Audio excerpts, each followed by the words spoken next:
इस वीडियो के लिए मैंने alpha 50 index fund, 500 momentum 50 index fund, mid cap 150 momentum 50 index fund, small cap 250 momentum quality 100 index fund, इसके अलावा जितने भी और Nifty 200 momentum 30 index fund, mid small Nifty mid small 400 momentum quality 100 index fund, momentum 50 जो multi cap momentum 50 index fund है Nifty का, उसका इन सब का मैंने डेटा उठाया था। लेकिन लास्ट में मैंने बस 2 फंड का डेटा यहाँ पे रखा है जिसको मैं इस वीडियो के अंदर आपको बताने वाला हूँ। इस वीडियो के बाद आपको समझ में आ जाएगा कि आपको 50 तरीके की फालतू के मोमेंटम फंड की जरूरत नहीं है।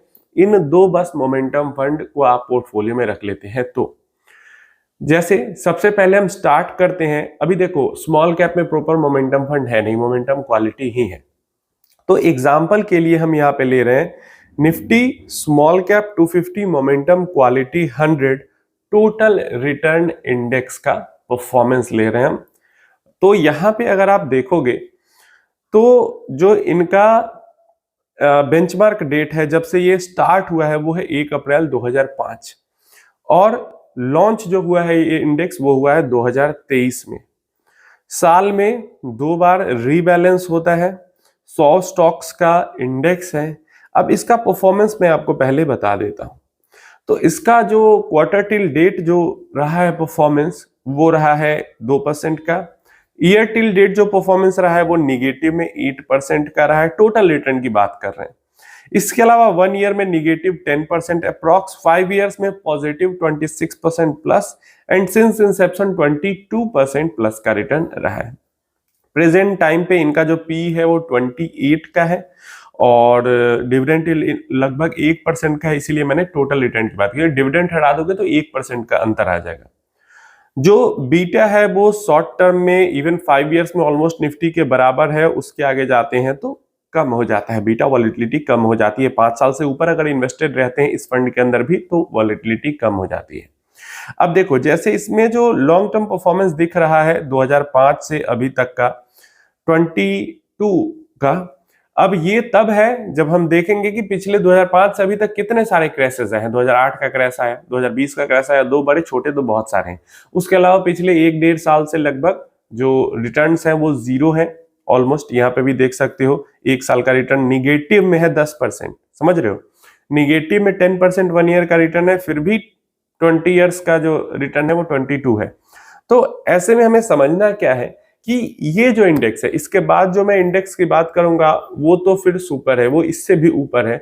लेकिन ये जो इंडेक्स है ये किस किस को यहाँ पे राइवलरी इसके साथ किस किस की है वो मैं बता देता हूं।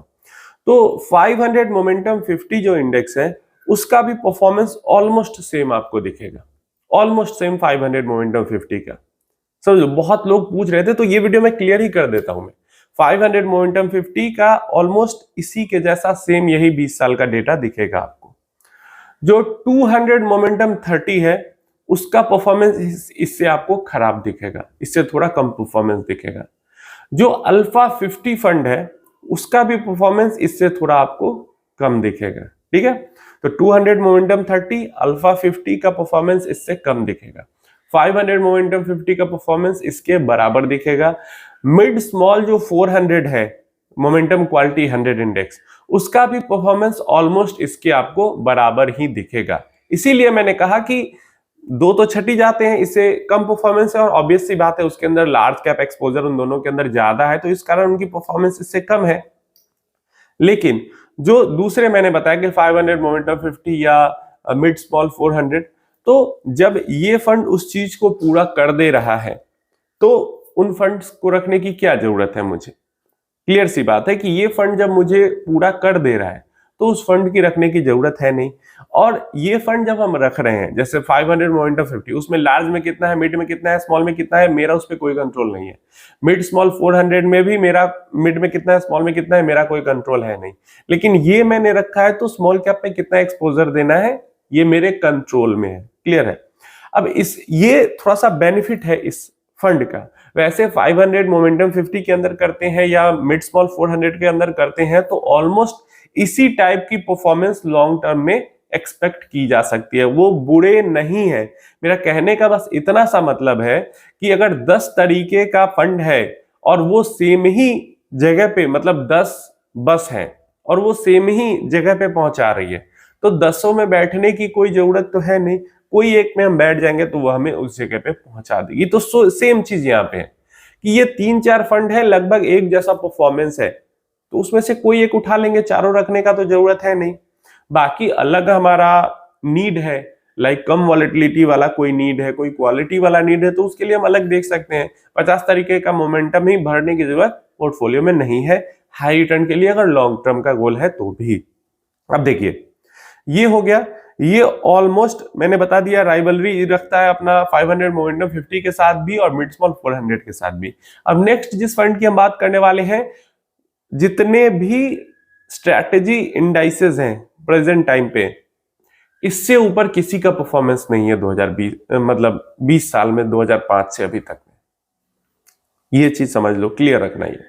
और ये जैसे दिखा कि अभी 22 दिख रहा है, 10% पिछले एक साल से डाउन है। एक साल पहले पिछले साल सितंबर में, अगस्त में ये ऑलमोस्ट 24-25 तक टच कर रहा था। तो जब पीक पे फिर से जाएगा, जब मार्केट में रैली आएगी 6 महीने साल भर की, तो ये फिर से 25 के ऊपर चला जाएगा। अब आते हैं हमारे पास मिड कैप 150 मोमेंटम 50 इंडेक्स की हम बात करते हैं। तो इसका भी 2005 से डेटा अवेलेबल है। 2022 में फंड लॉन्च हुआ है, साल में 2 बार ये भी रीबैलेंस होता है। अभी क्या है, अल्फा फंड अगर आप देखोगे तो वो साल में 4 बार रीबैलेंस होता है, और मोमेंटम फंड देखोगे वो साल में 2 बार रीबैलेंस होता है।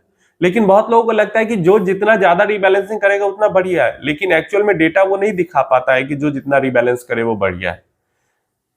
स्ट्रैटेजी बढ़िया होती है, रीबैलेंसिंग कितनी बार होता है इससे कोई फर्क नहीं पड़ता। साल में 2 बार हो, 4 बार हो, साल में 12 बार हो, कोई फर्क नहीं पड़ता, डेटा ऐसा दिखाता है। अभी देखिए यहां पे जो है करंट P39 पे है मिड कैप, नॉर्मल सी बात है, वैल्यूएशन हाई मिड कैप का हमेशा से रहा है, अभी भी है, और जब तक ये 150 स्टॉक्स का रेगुलेशन है तब तक इसका वैल्यूएशन हाई रहेगा, इसमें कोई दो मत वाली बात नहीं है।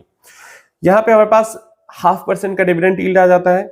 जो वॉलेटिलिटी है वो बहुत ज्यादा है, बहुत एक्सट्रीम वॉलेटिलिटी है, मतलब निफ्टी से समझो लगभग 1.25 गुना वॉलेटाइल है शॉर्ट टर्म में।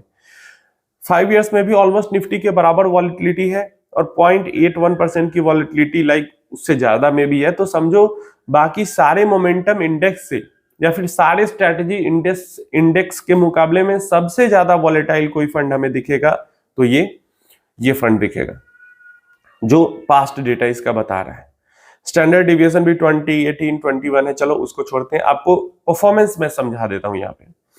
तो टोटल रिटर्न इंडेक्स जो इसका बताता है वो बताता है 4.23% quarter till date, year till date negative 3.50, and 1 year में 1%, 1.5% डाउन है बस।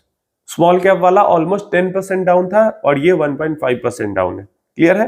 तो डिफरेंस दोनों में है, लेकिन लॉन्ग टर्म परफॉर्मेंस की जब हम बात करते हैं तो सी अभी भी लास्ट 1.5 ईयर्स नहीं गया अच्छा, फिर भी 31.6, समझ रहे हो, 31% प्लस का परफॉर्मेंस हमें ये दिखा रहा है लास्ट 5 इयर्स में। 31% प्लस का लास्ट 5 इयर्स में, एनुअली, हर साल।